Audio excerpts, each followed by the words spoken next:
and welcome to another episode of Friday Fiber Chat. My name is Sarah and this channel is where I share all about my crafty projects. It's mostly knitting, but I like to sprinkle in the other fiber arts as well. And this is a short weekly episode where I talk about something fiber related. And today we're going to be talking all about the WestKnits mystery knit along. So whether you've participated every year or you've never participated, I think there's something for you in this video. If you're like, what the heck is the WestKnits mystery knit along? I'm going to talk a little bit about what it is, the years that I've participated, and show you my shawls, including the one I'm wearing.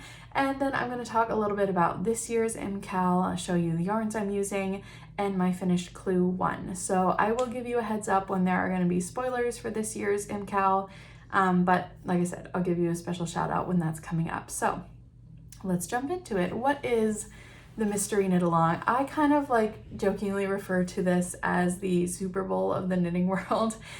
So Stephen West, popular designer, known for designing kind of fun, crazy designs that use a lot of different interesting techniques.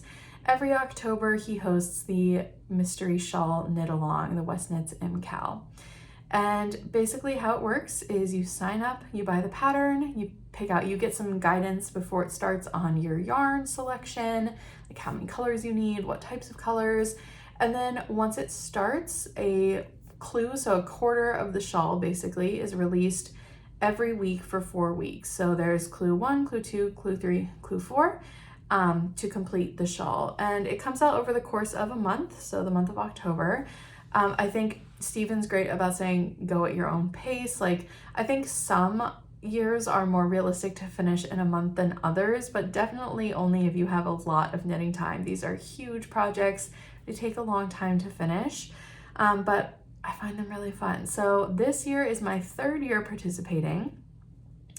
I have completed the last 2 years, and I'm really loving this year so far. So I thought I would show you my 2 previous ones, tell you a little bit about them, and then we'll get into this year. So the first year I participated was 2023, and the shawl that year was Go Go Dynamo.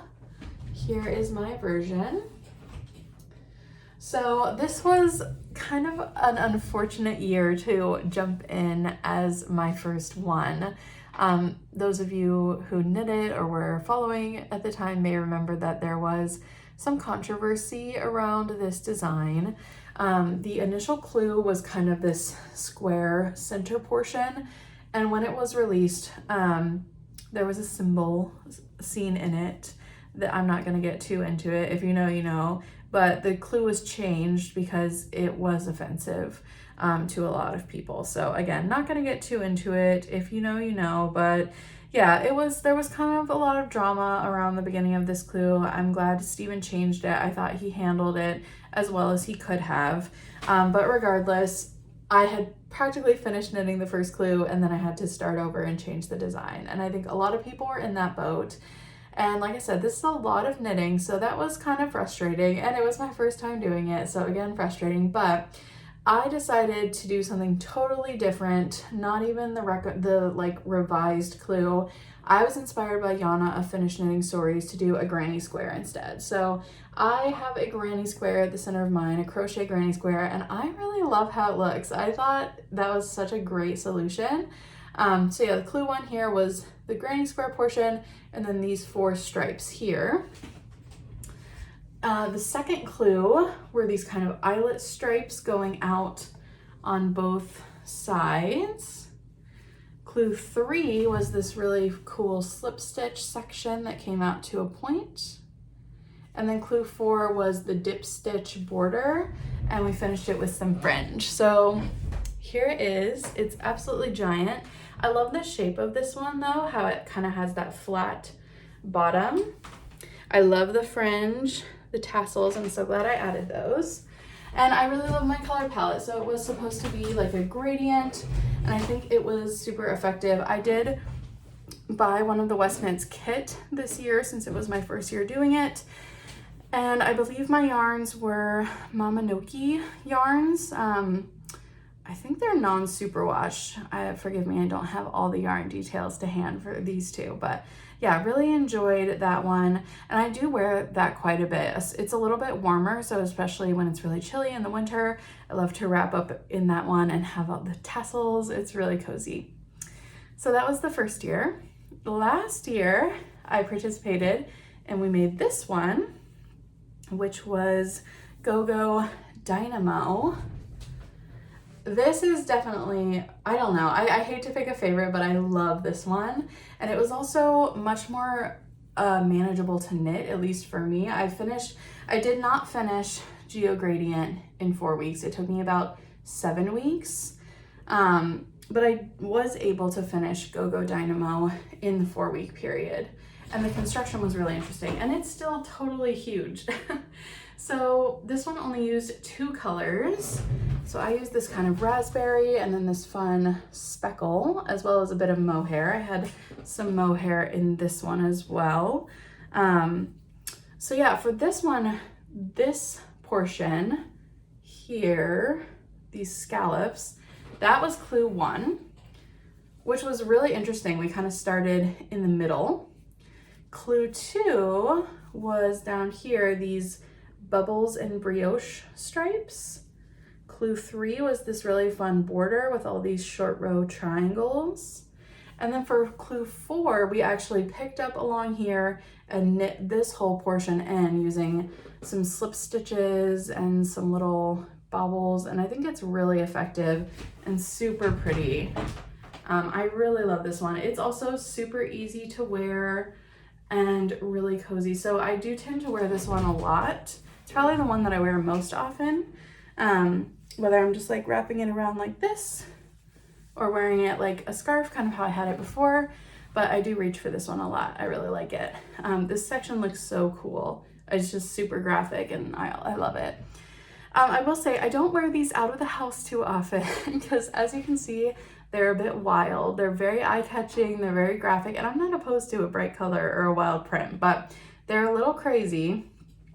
But I do wear them in the house a lot. Like if I'm working here in my office, I'll grab one to put around my shoulders. I'll wrap one around me. They're just kind of comforting and I think they're really beautiful. So most of the time they're just hanging out back here on my shawl bar, but I do reach for them quite a bit. Definitely out of all my shawls, I reach for these 2 the most, which is interesting. Okay, so now let's talk about this year's MCAL. If you're participating, please let me know. I'd love to hear about your color palette, how your progress is going, what you think of it so far. So first I'm just gonna show you my yarns. I did purchase all of my yarns this year from Frogget Yarns, which is a yarn truck. And they were at the Wool Gathering, which is a small yarn festival in Yellow Springs, Ohio. I went to that a couple of weeks ago and I did get my yarns there. So I'm just gonna show you here in my basket and tell you the colors. So the dark navy is, where's all the names? That is, of course, the last one I pick up. Abyss. This one is Tornado. This one is Starry Nights and City Lights. And this one is Rosy Posy. And they're all just a 75-25 superwash merino nylon blend. I love the speckles in this one, kind of tie all the other colors together. And okay, so now I'm gonna show spoilers for clue 1 of this year's WestKnits MCAL. This year's is called it's the MusiKAL, so it's all inspired by music. As I said, we're using 4 colors, and I'm going to show finished clue 1 now. So if you don't want to see it, go ahead and look away now. 3, 2, 1. I finished clue 1. It looks a bit of a mess right now because my needle is not long enough. I need to get a longer cable on here. But it kind of reminded me of the start of last year's where we had these multiple like scallop sections that we were knitting. This year we started with 6 modular knit scallops. So you start here with scallop number 1. And there's a little bit of eyelets and garter. We've got all these really fun welts, and I'm holding mohair with mine. I'm just holding a cream mohair with that white yarn. We've got a little bit of 2-color brioche, more welts, some eyelets. And for this first scallop, I also held a matching mohair with the blue eyelet color, but I didn't really love how it looked, so for the rest of them, I didn't hold the mohair for that, and I think you get a little more credit for it. And then lastly, another welt. So then we knit scallop 2, scallop 3, scallop 4, scallop 5, and I just finished the 6th one this morning. It's a lot of knitting, it's a lot of little back and forth. There's also a garter option if you don't want to do the brioche, and I do think that would have been easier because of the brioche option. At one point you have to have 2 different needles going. It was a bit much, but I'm glad to have finished. I think it looks really cool. My guess is that maybe this is like the bottom of the shawl and we're gonna work up and out, but I guess we'll see. That's part of the fun, is not quite knowing the full shape. It has a really nice I-cord border all along this edge and this edge. So that's why I'm like, maybe this is like the bottom point, but I don't know, we'll find out. So I'm loving my colors. We know that color C, which for me is the pink, so you can see it a little more on the back, is gonna have a solo at one point, so it's gonna get a bit of a spotlight, so I'm excited for that.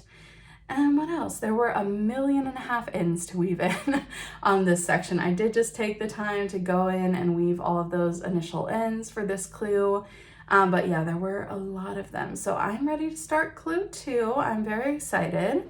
I did take a little sneak peek at it, but I won't spoil it for anyone else. So far I'm really enjoying it. I like how it looks. I'm excited to start clue 2. My plan is to do that this weekend. So yeah, that's kind of my history with the WestKnits MCAL. Like I said, I'd love to know if you're knitting it or planning to, what you think of it. Yeah, I'd love to hear from you. So that's all I got for you today, short and sweet. Just wanted to talk about this really fun project, share my past versions with you, and do a little check-in. So if you liked the video, please give it a like, give it a thumbs up. Feel free to subscribe to the channel. Like I said, I post these short videos most weeks, and then once a month I have a longer form sit-down knitting podcast style video. So I will be back next week. I think we're gonna do a Socktober check-in next week and do some sock talk. And until then, I hope you get lots of knitting time in and enjoy some fall weather. It's cooling down here a bit. And I will see you next time. Bye.